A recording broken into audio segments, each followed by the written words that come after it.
Let me introduce you to a new term. Probably never heard of it before. Chemurgy. Well, it was actually introduced by a chemist way back in the 1930s. His name was William Hale. He was working for the Dow Chemical Company. Now, after the First World War, American farmers had a problem. They were producing more food than they could sell. And that's because after the war, there was increased demand in Europe because agriculture in Europe during the war had ground to a halt. So they had to import foods from America. But after the war, when European farmers got back on track, there was an excess of food in America and farmers didn't know what to do with it. And that's when Hale introduced his idea of chemurgy. Of course, the term comes from chemistry and a Greek word meaning work, ergo. So it meant put chemistry to work.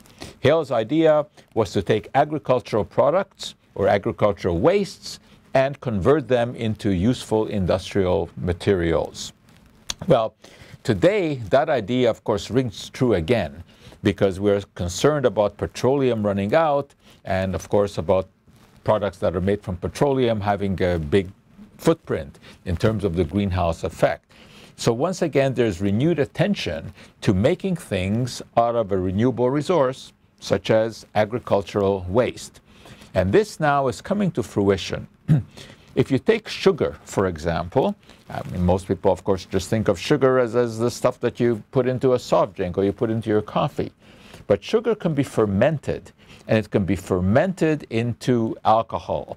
Now I'm going to teach you a little bit of chemistry here. With our molecular models, alcohol, 2 carbons and an oxygen. And this, of course, is an old chemical process. We know that you can ferment sugars in grape, for example, into alcohol. But there's a big abundance of sugar in the world. Brazil produces huge amounts of sugarcane, and that can be converted into alcohol. It is, of course, a plant product. That alcohol can be converted into ethylene. And that's a pretty simple chemical reaction. As you might imagine, all you have to do is create a double bond here by removing the oxygen and the hydrogen, easily done chemically.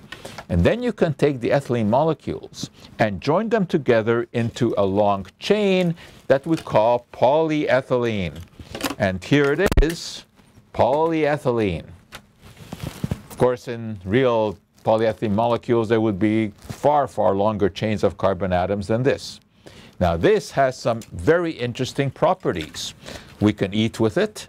That's a polyethylene spoon. In fact, polyethylene is the most widely used plastic in the world. So this little, what looks like a piece of paper, is actually made of polyethylene, and it is essentially impossible to tear.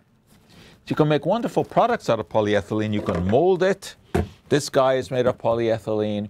It's the most widely used plastic in the world. It is a product of chemurgy because what we're doing is taking a plant material, converting that into useful industrial products. And we are surrounded by polyethylene. We go and shop in polyethylene bags. So think of it. We've taken a plant material, we've converted it into useful substances, including bags like this. And doesn't that put the cherry on the cake?